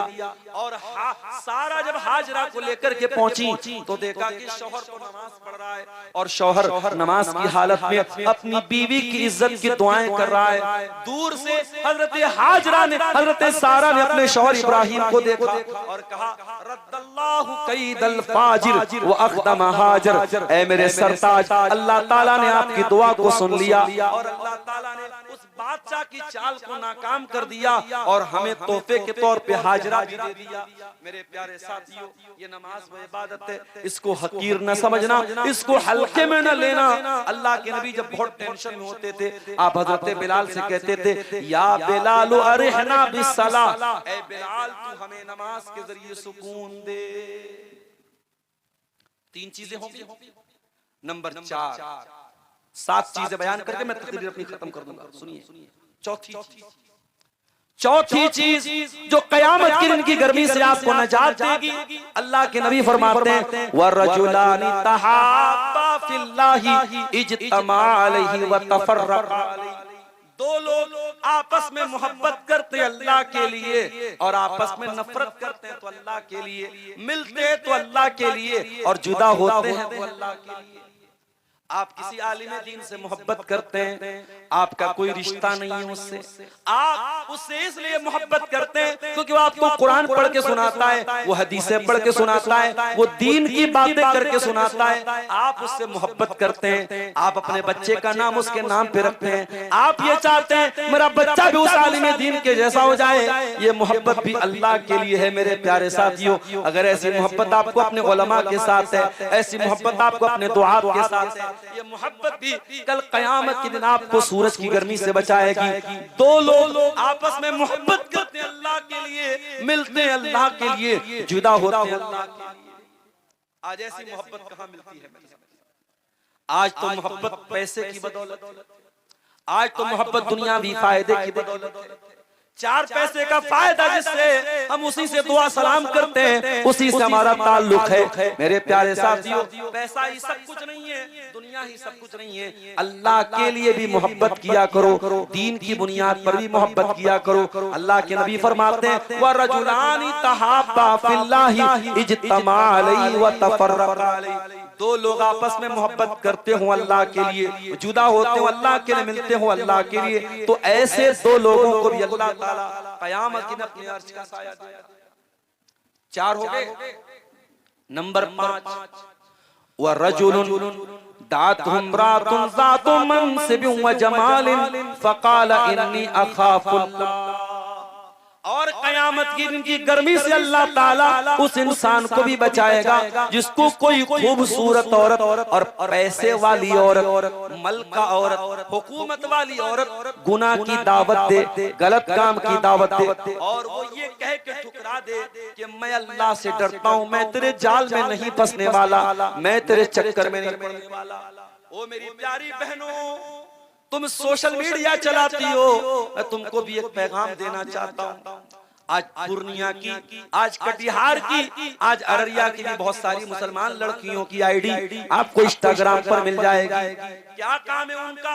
उनका नाम आयशा है, उनका नाम फातिमा है, उनका नाम ज़ैनब है, उनका नाम सकीना है। क्या काम है उनका? वो लड़कियां मुसलमान हैं, वो अपने वीडियो बना बना के डाल रही हैं। कभी छत पर चली गई उसका वीडियो बना रही हैं, कभी बकरीद की कुर्बानी का गोश्त खा रही उसका वीडियो बना रही हैं, कभी घर में कोई फंक्शन उसका वीडियो बना रही हैं। ओ मेरी प्यारी बहनों, कान खोल के सुन लो, अपने वीडियो सोशल मीडिया पे न डाला करो। अगर तुम अपने आप को मुसलमान कहती हो, खबरदार अपना वीडियो सोशल मीडिया पे न डाला करो। तुम इस्लाम की मानने वाली हो और इस्लाम ने तुमको पर्दे में रहने का हुक्म दिया है। जब तुमने इंस्टाग्राम पे डाल दिया, जब तुमने सोशल मीडिया पे डाल दिया, सारा जमाना देख रहा है। और माफ करना, जमाना तुमसे मोहब्बत की बुनियाद पे नहीं देख रहा है, वो जमाना तुम मजा लेने के लिए देख रहा है। वो तो तुम्हारी एक अदा देखना चाहता है, वो तुम्हारे बदन का नशे व फराज देखना चाहता है, वो तुम्हारे हुस्न व जमाल को देखना चाहता है। ओ मेरी मुसलमान बहनों, अल्लाह ताला ने तुमको नौकरानी नहीं बनाया, तुमको महारानी बनाया है। अरे नौकरानी को तो कोई भी देख सकता है, महारानी को हर कोई नहीं देख सकता है। महारानी से मिलना हो तो पहले उसका प्रोटोकॉल होता है, उसके लिए जो प्रोटोकॉल होता है उसको फॉलो करना पड़ता है। इस्लाम ये कहता है अगर आप किसी लड़की से शादी करना चाहते हैं तो आप उसको डायरेक्ट मोहब्बत वाला मैसेज नहीं भेज सकते, आप उसको प्रपोज नहीं कर सकते, आप उसको सोशल मीडिया पर चैटिंग करके उसको प्रपोज नहीं कर सकते। अगर आप वाकई में किसी लड़की से मोहब्बत करते हैं और वो लड़की मुसलमान लड़की है और दीनदार लड़की है और आप ये चाहते हैं कि वो आपकी बीवी बन जाए, तो आप उसकी तस्वीरें मंगा के सोशल मीडिया पे उससे चैटिंग और बातें करें। इस्लाम इस बात की इजाजत नहीं देता। इस्लाम ये कहता है आप लड़की के गार्जियन के पास, लड़की के बाप के पास, अगर बाप नहीं है दादा है तो दादा के पास, दादा नहीं है बड़ा भाई है तो बड़े भाई के पास, जो भी गार्जियन है उसके पास निकाह का पैगाम भेजिए। अगर निकाह का पैगाम कबूल हो जाता है तो निकाह करके अपनी हलाल बीवी बना लीजिए। ओ मेरी बहनों, कान खोल के सुन लो, ये सोशल मीडिया पर प्यार और मोहब्बत का दावा करने वाले ये सब तुम्हारे जिस्म के भूखे भेड़िए हैं, ये हवस के भूखे भेड़िए हैं। अगर वाकई में जो तुमसे प्यार और मोहब्बत करेगा वो निकाह का पैगाम भेज करके हलाल तरीके से तुमको अपनी बीवी बनाएगा और बीवी बना करके जन्नत में तुमको अपने साथ लेके जाएगा। जो मोहब्बत करेगा वो अपने साथ जन्नत में लेके जाएगा, जो मोहब्बत करेगा वो ज़िना करके तुमको जहन्नम में लेके नहीं जाएगा। ओ मेरी प्यारी बहनों, मोहब्बत के नाम पे कोई ज़िना की दावत दे तो खबरदार, उसकी दावत को कबूल न करना। लड़कियों को भी यही पैगाम देता हूँ और लड़कों को भी यही पैगाम देता हूँ, मेरे नौजवान भाइयों, अपनी जवानी को इतना हल्का न बनाओ, अपने आप को इतना हकीर न बनाओ। अल्लाह ताला ने तुम्हारे जिस्म के अंदर जो शहवत और जो जरूरत है उसको पूरा करने के लिए निकाह का सिस्टम रखा है। अगर तुम निकाह करने के काबिल हो गए, निकाह कर लो, हराम तरीके से अपनी ख्वाहिशात को पूरा ना करो। कोई कितनी भी खूबसूरत औरत है, कोई कितनी भी पैसे वाली औरत है, अगर आपको ज़िना की दावत दे रही है, अगर आपको ज़िना की तरफ बुला रही है, आप ये हदीस याद कर लेना। अल्लाह के नबी फरमाते हैं व रजुलुन दाअतु इम्राअतुन ज़ातु मनसिबिन व जमाल, जिसको कोई खूबसूरत औरत और पैसे वाली औरत गुनाह की तरफ बुला रही है और वो ये कह के ठुकरा दे मैं अल्लाह से डरता हूँ, ये बहुत बड़ी बात है। जब तक आपके दिल में अल्लाह का डर नहीं होगा मेरे भाई, आप ज़िना से नहीं बच सकते। अल्लाह का डर नहीं होगा तो शादीशुदा भी ज़िना कर रहा है। कितने वाक़यात हैं, शादी हो चुकी है, खूबसूरत बीवी है, बच्चे भी हैं, लेकिन वो इंसान भी जाकर के गंदी औरतों के पास जा रहा है, फहश औरतों के पास जा रहा है। कितनी औरतें, शौहर मौजूद है, शौहर नेक भी है, दीनदार भी है, शौहर उसका हक भी अदा कर रहा है, मगर वो किसी दूसरे मर्द के साथ नाजायज ताल्लुक बना के बैठे। जब तक दिल में अल्लाह का डर पैदा नहीं होगा, न कुंवारा ज़िना से बचेगा, न शादीशुदा ज़िना से बचेगा। मेरे प्यारे साथियों, अल्लाह का डर अगर पैदा हो जाए तो ज़िना का मौका मिलेगा, तब भी इंसान ज़िना नहीं करेगा। अरे यूसुफ अलैहिस्सलाम को देखो, यूसुफ तो बहुत खूबसूरत थे। अरे तुम क्या खूबसूरत हो, तुम क्या हैंडसम हो। अरे यूसुफ तो इतने हैंडसम थे, इतने खूबसूरत थे। अल्लाह के प्यारे नबी फरमाते हैं पूरी दुनिया में अगर सारी खूबसूरती को दो हिस्सों में बांट दिया जाए तो आधी खूबसूरती यूसुफ अलैहिस्सलाम को मिली थी। इतने खूबसूरत थे यूसुफ अलैहिस्सलाम। यूसुफ अलैहिस्सलाम जिस औरत के घर में रहते थे, उसी औरत ने उनकी खूबसूरती को देख करके, उनकी खूबसूरती को देख करके उस औरत ने यूसुफ को फंसाना चाहा। और कुरान कहता है वरावदतुल्लती हुआ फी बैतिहा, एक दिन उस औरत ने मौका देख करके घर के सारे दरवाजे बंद कर लिए, सारे दरवाजे बंद कर लिए और अपने कपड़े उतार करके, या ये कह लीजिए कि अपने आप को बना करके, सवार करके कहती है हाय तलक, ऐ यूसुफ तुम मेरे पास आ जाओ। यूसुफ अलैहिस्सलाम उस औरत की खूबसूरती को भी जान रहे हैं और यूसुफ को ये भी पता है कि मैं भी जवान हूँ, ये भी जवान है, और ये भी पता है कोई कैमरा नहीं लगा है, कोई पकड़ने वाला नहीं है, और सारे दरवाजे औरत खुद बंद कर चुकी है और औरत खुद बुला रही है और कह रही है यूसुफ तुम मेरे पास आ जाओ। काला माअज़ल्लाह, यूसुफ कहते हैं मैं अल्लाह की पनाह चाहता हूँ, ऐ ज़ुलेखा, ऐ मेरे मालिक की बीवी, मैं ये गंदा काम नहीं कर सकता। इन्नहु ला युफ्लिहु ज़ालिमून, मैंने, मेरे रब ने तेरे घर में मुझको ठिकाना दिया है, मैं अपने मालिक के साथ इतनी बड़ी दगाबाजी कर दूं, अपने ही मालिक के साथ मैं इतना बड़ा नमक हरामी कर दूं। इन्नहु ला युफ्लिहु ज़ालिमून, ऐ ज़ुलेखा मैं ऐसा नहीं कर सकता। ऐ अज़ीज़े मिस्र की बीवी मैं तेरे जाल में नहीं फंस सकता। मेरे प्यारे साथियों, ये अल्लाह का डर था जिसने यूसुफ को बचाया था। वो अल्लाह का डर आज भी आपके अंदर अगर होगा तो मेरे भाइयों, आप अपने आप को जिना से बचा लेंगे। जिना का मौका मिलेगा, लेकिन अपने आप को ऐसे मौके पर भी बचा लिया जाए। यही तकवा का इम्तिहान है, यही अल्लाह के डर का इम्तिहान है। यहाँ पे वो हदीस भी आप याद, बनी इस्राएल के जो 3 लोगों का वाकया था जो एक गार में फंस गए थे, उसमें से एक आदमी ने कहा था, अय अल्लाह, मेरी एक चचाजाद, मेरे चचा की लड़की थी और मैं उससे बहुत ज्यादा प्यार करता था, मोहब्बत करता था और मैं उसको पाना चाहता था, मैं उसको हासिल करना चाहता था। और एक मर्तबा जब गांव में सूखा पड़ गया, कहत पड़ गया और वो लड़की मेरे पास मदद मांगने के लिए आई, मैंने 100 दीनार देने का वादा किया, लेकिन इस शर्त पर कि तुझे मेरे साथ जिना करना पड़ेगा, तुझे मेरी वर्षों की मनोकामना पूरी करनी पड़ेगी, तुझे मेरी ख्वाहिश पूरी करनी पड़ेगी, मेरे साथ बिस्तर पे तुझको सोना पड़ेगा। बुखारी के अल्फाज हैं, वो आदमी कहता है अल्लाह, मैं ज़िना के लिए तैयार हो चुका था, लड़की भी मजबूरी में आकर के तैयार हो चुकी थी। जब हम दोनों इस काम के लिए बिल्कुल तैयार हो गए और बिल्कुल उस लम्हे तक पहुंच गए कि बस अब मुझको ज़िना करना था, मुझको अपने बरसों की ख्वाहिशात पूरी करना था, उस लड़की की ज़बान से एक जुमला निकला, उसने कहा, ऐ अल्लाह के बंदे इत्तक़िल्लाह, ऐ अल्लाह के बंदे अल्लाह से डर, वला तफुद्दल खातम इल्ला बिहक़्क़िही, जिस चीज को खोलने का तुझे हक हासिल नहीं है उस चीज को तू खोलने की कोशिश न कर। जो चीज तेरे लिए हराम और इनवैलिड है, जिस चीज पर तू तेरा कोई हक नहीं है, उस चीज को तू इस्तेमाल न कर। जब उस लड़की के मुंह से जुमला मैंने सुना और जब ऐ अल्लाह, उस लड़की ने तेरा नाम लेकर के मुझको डरा दिया, ऐ अल्लाह, मैं बाज आ गया, मैं दूर हट गया, मैंने उसको 100 दीनार भी दे दिए और मैंने ज़िना भी नहीं किया। ऐ अल्लाह, अगर मैंने तेरे डर से ये काम किया है तो तू मुझको आज इस मुसीबत से बचा ले। और अल्लाह ताला ने उनकी दुआ को कबूल भी कर लिया।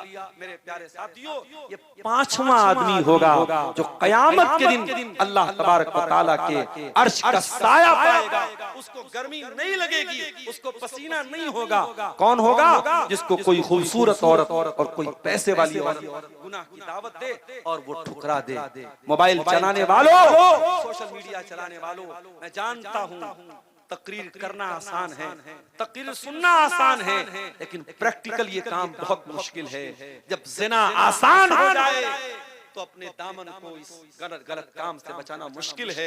मगर मेरे भाइयों, अगर अल्लाह के जन्नत चाहिए तो ये मुश्किल काम आपको करना पड़ेगा। मुझे मालूम है गुनाह का आसान होना भी ये बहुत बड़ा इम्तिहान है और इस इम्तिहान में आज हमारा नौजवान मुब्तला है, लड़के भी मुब्तला है, लड़कियां भी मुब्तला है। और इसीलिए मैं अक्सर एक बात कहता हूँ कि अगर ज़िना को हमें रोकना है तो हमें निकाह को आसान करना पड़ेगा। निकाह को आसान कीजिए मेरे भाइयों, जहेज नाम की रस्म खत्म कीजिए, बारात की रस्म खत्म कीजिए, हल्दी की रस्म खत्म कीजिए, मंगनी के नाम पे लंबे चौड़े खर्चे करना बंद कीजिए, सुन्नत तरीके से, हलाल तरीके से। और मैं गरीब की बात नहीं कर रहा हूँ, जिसको अल्लाह ने सब दिया है वो शुरुआत करे। जो करोड़पति आदमी है, जो जहेज ले सकता है, जो जहेज दे सकता है, वो इंसान अपने घर से इस बात की शुरुआत करे। एक अमीर बाप है, अपने लड़के की शादी में तय कर ले बारात लेके नहीं जाऊंगा और एक पैसा जहेज का नहीं लूंगा। जब इस तरीके से जो साहिब इस्तिताअत लोग हैं, जो ताकतवर लोग हैं, जो मजबूत लोग हैं, जब वो शुरुआत करेंगे तो इंशाअल्लाह गरीबों के सर से ये बोझ उतरेगा। जब अमीर आदमी कोई काम करता है और समाज का उसको एक हिस्सा बना दिया जाता है तो गरीब आदमी बेचारा उसको निभाने में कर्जा लेता है, मदद मांगता है और उसको करना पड़ता है। मेरे प्यारे साथियों, निकाह को आसान कीजिए, तभी ज़िनाकारी मुश्किल होगी। 5 चीजें मैं बयान कर चुका हूँ, 2 चीजें और बयान करके बात खत्म करूंगा। नंबर 6, छठा आदमी जिसको अल्लाह तबारक व तआला क़यामत के दिन गर्मी से बचाएगा, फरमाया व रजुलुन तसद्दक़ बिसदक़तिन फ़ाक़फ़ाहा, वो आदमी जो अल्लाह की राह में दान देता है, सदका देता है, मस्जिद में देता है, मदरसे में देता है, यतीमों को देता है, बेवाओं को देता है और छुपा करके देता है, छुपा करके देता है। हत्ता ला तालमा शिमालुहु मा तुनफिकु यमीनुहु, बाएं हाथ को भी नहीं पता कि दाहिना हाथ क्या खर्च कर रहा है। आज तो मौलवी साहब, हमने मस्जिद में 1 लाख रुपया दिया, आपने मेरा नाम क्यों नहीं लिया? जब तक हाजी साहब का सेठ जी का नाम स्टेज से न ले लिया जाए तब तक सेठ जी को ऐसा लगता है मेरा चंदा ही कबूल नहीं। अरे अल्लाह के बंदो, मैं ये नहीं कहता हूं कि माइक में चंदा करना हराम है, गलत है, लेकिन कुछ ऐसी भी नेकी करके जाओ जो प्राइवेट हो, जो आपके और अल्लाह के बीच में हो, किसी तीसरे को पता ही ना हो कि आपने वो नेकी कब की। आप गौर कीजिए, जुमा का दिन है, फजर की नमाज का टाइम भी आधा घंटे के बाद फजर की अजान हो जाएगी। आप देखिए फजर की नमाज जब आप पढ़ेंगे जुमा के दिन और इमाम साहब दूसरी रकात में जब सूरह दहर पढ़ेंगे, सूरह दहर में ये आयत भी आपकी नजरों से गुजरेगी, वयुतीरून अत्ताम अला हुब्बिही मिस्कीनन व यतीमन व असीरा। मेरे नेक बंदे यतीमों को खाना खिलाते हैं, कैदियों को खाना खिलाते हैं, गरीबों को खाना खिलाते हैं, और खाना खिला के कहते हैं इन्नमा नुतिमुकुम लिवजहिल्लाह, हम तो तुम्हें अल्लाह को राजी करने के लिए खाना खिला रहे हैं। ला नुरीदु मिनकुम जज़ाअन वला शुकूरा, हमें तुमसे कोई बदला नहीं चाहिए, हमें तुमसे कोई शुक्रिया नहीं चाहिए। इन्ना नखाफु मिर रब्बिना यौमन अबूसन कमतरीरा, अरे हमें तो कयामत के दिन का डर है, हमें तो अल्लाह के अज़ाब का डर है, हम तुमसे कोई बदला नहीं चाहते, हम तो अल्लाह से अपनी नेकी का बदला चाहते हैं। मेरे प्यारे साथियों, कुछ ऐसी नेकी करके दुनिया से जाओ जो नेकी करके दरिया में डाल दो। वो कहावत है ना, नेकी कर दरिया में डाल, नेकी करके भूल जाओ किसकी आपने मदद की थी। ऐसी नेकियां कल कयामत के दिन हमारे काम आएंगी। मगर आज अफसोस की बात है, आज इंसान गरीब को कंबल भी देता है तो कैमरे के सामने देता है, अनाज की बोरी भी देता है तो कैमरे के सामने देता है, सब कुछ सोशल मीडिया पे डाला जा रहा है। और अब नेकी कर दरिया में डाल, वो कहावत पुरानी हो गई, अब नई कहावत आई है, नेकी कर यूट्यूब पर डाल, नेकी कर सोशल मीडिया पे डाल, नेकी कर फेसबुक पर डाल, नेकी कर व्हाट्सएप पे डाल। आज नेकियों का प्रचार हो रहा है। मेरे प्यारे साथियों, अल्लाह के नबी फरमाते हैं बायां हाथ उसको भी मालूम न हो कि दाहिना हाथ क्या खर्च कर रहा है। ऐसा सदका और खैरात अल्लाह के नेक बंदे दिया करते थे। अल्लाह के नबी के नवासे हजरत हुसैन रजी अल्लाह तआला अन्हु के एक बेटे थे जिनका नाम अली बिन हुसैन था। अली बिन हुसैन का इंतकाल हुआ और जब उनको नहलाया जाने लगा, उनकी पीठ पर बोरी के मोटे मोटे निशान थे।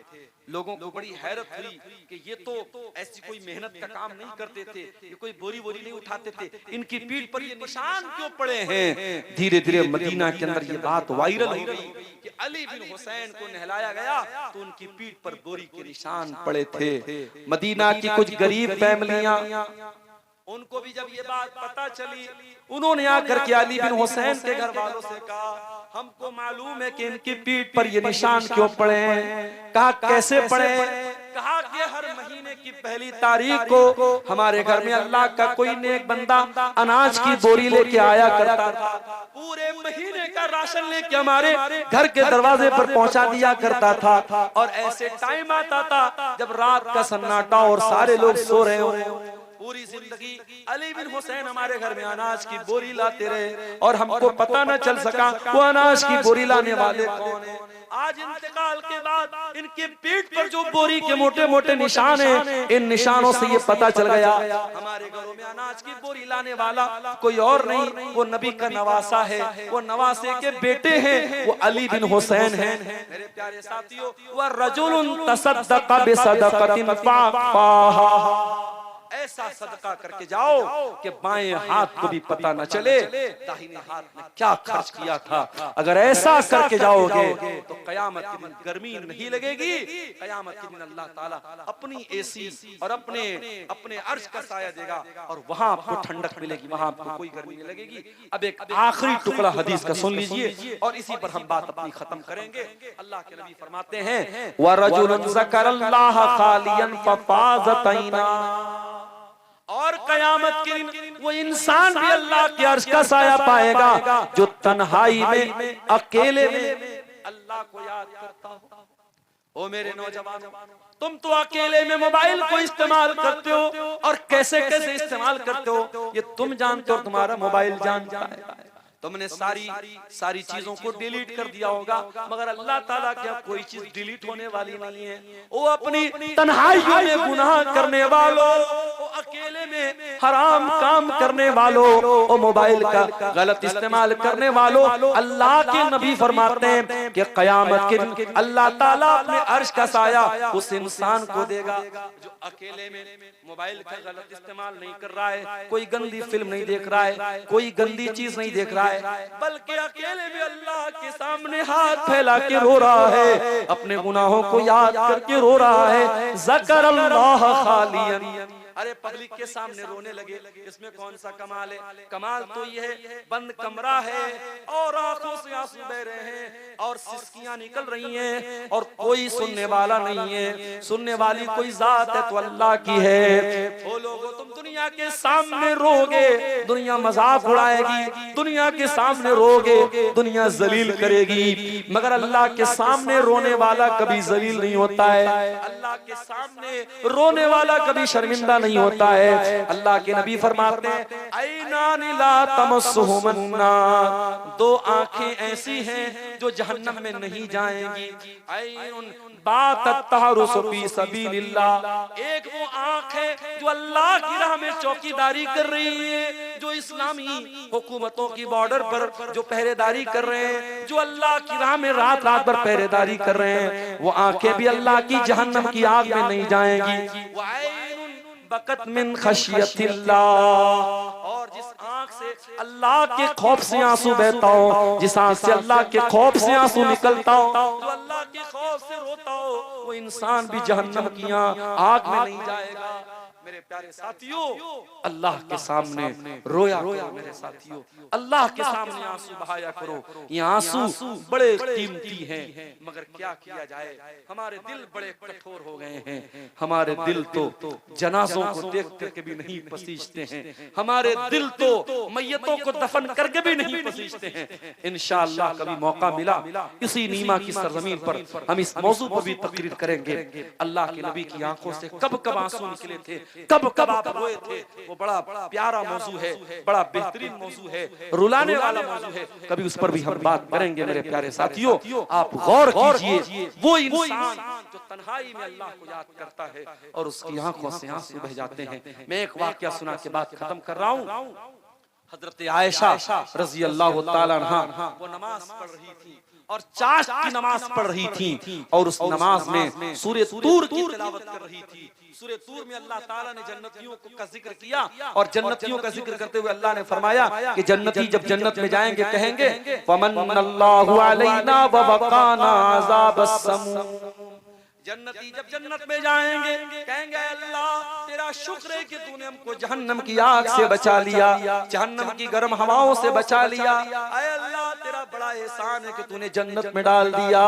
हजरत आयशा इस आयत पर पहुंची, बार बार उसी आयत को पढ़ने लगी, पढ़ती जा रही है, रोती जा रही है, पढ़ती जा रही है, रोती जा रही है। उनका भतीजा कासिम बिन मोहम्मद अपनी फूफी से मिलने के लिए आया, देखा फूफी जान नमाज पढ़ रही हैं और इसी आयत को पढ़ के रो रही हैं। बड़ी देर तक वो खड़ा रहा, फिर सोचा मेरी फूफी अभी बहुत देर से ये आयत पढ़ के रो रही हैं। वहां से चला गया, बाजार चला गया, सौदा सलफ लेने चला गया और बड़ी देर के बाद आया और जब आया तो क्या देखता है, हजरत आयशा उसी हालत में नमाज में खड़ी हैं और रोती चली जा रही हैं और दोनों आंखों से आंसू बह रहे हैं और यही आयत पढ़ती चली जा रही है फमन्नल्लाहु अलैना व वक़ाना अज़ाबस समूम। आय अल्लाह तेरा एहसान हो गया हम पर कि तूने जहन्नम की आग से हमको बचा लिया। गोया हजरत आयशा उस मंजर को याद करके रो रही थी, जहन्नम के मंजर को याद करके कि किस तरीके से अल्लाह ताला जहन्नम के मंजर से, जहन्नम की आग से जन्नतियों को बचाएगा। और गोया वो रो रो के अल्लाह से दुआ कर रही थी, अल्लाह तो हमको भी उन खुश नसीब बंदों में शामिल फरमा दे। मेरे प्यारे साथियों, अगर हो सके तो कभी तन्हाई में ये आंसू अपनी आंखों में ले आना। ये आंसू अगर आ गए आंखों में, ये सच्चे आंसू, ये तौबा के आंसू आ गए तो इंशाअल्लाह जहन्नम की आग और कयामत के दिन की गर्मी से अल्लाह ताला आपको बचाएगा। ये वो 7 खुशनसीब लोग हैं जिनको अल्लाह ताला कयामत के दिन अपने अर्श का साया देगा। इन पर थोड़ी सी रोशनी आज की तकरीर में मैंने डाली है। मैं उम्मीद करता हूं कि इंशाअल्लाह इन 7 चीजों में से कोई एक चीज हम जरूर अपने अंदर पैदा करने की कोशिश करेंगे। हम अल्लाह से दुआ करते हैं रब्बुल आलमीन हमारे दिलों में आखिरत की फिक्र पैदा फरमा दे, हमें क़यामत के दिन की तैयारी की तौफीक अता फरमा दे, हमें जन्नत में लेके जाने वाला अमल करने की तौफीक अता फरमा दे, हमें जहन्नम की आग से बचा ले। रब्बुल आलमीन हमें नेकियों की तौफीक अता फरमा दे, हमें गुनाहों से बचा ले, हमारी जवानियों को तू गुनाहों की आलूदगी से बचा ले, हमारी माओ बहनों को भी हिफाजत फरमा, हमारे नौजवानों की भी हिफाजत फरमा। इस बेहयाई के दौर में बेहयाई से बचा, इस बदकारी के दौर में बदकारी से बचा। ऐ अल्लाह, जो बीमार हैं उनको शिफाए कामिला आजिला अता फरमा, जो रोजी रोटी से परेशान हैं ऐ अल्लाह उनके कारोबार में बरकत नसीब फरमा। ऐ अल्लाह, अब तो खबरें ऐसी ऐसी सुनने की आदत पड़ चुकी है जो खबरें सुन करके कलेजा कटता है। ऐ अल्लाह, बस हम तुझसे दुआ करते हैं परवरदिगार, तू अपने मजलूम और बेबस बंदों की मदद फरमा। ऐ अल्लाह, ये मस्जिदें तेरे हवाले हैं, ये मदरसे तेरे हवाले हैं, ये इबादत गाहें तेरे हवाले हैं। परवरदिगार, तू अपने घरों की हिफाजत फरमा। ऐ अल्लाह, तू इस मुल्क की हिफाजत फरमा, इस मुल्क को खूनी दरिंदों से बचा ले, जालिमों से बचा ले, जो मुल्क को बांटना चाहते हैं, जो मुल्क के लोगों को लड़ाना चाहते हैं। ऐ अल्लाह, ऐसी ताकतों से इस मुल्क को बचा ले। परवरदिगार, हमारे बुजुर्गों ने बड़ा खून बहा के इस वतन को आजाद कराया है। ऐ अल्लाह, हमारे बुजुर्गों की मेहनत को रायगा न होने दे, हमारे बुजुर्गों की मेहनत को बेकार न होने दे। परवरदिगार, हमारे वतन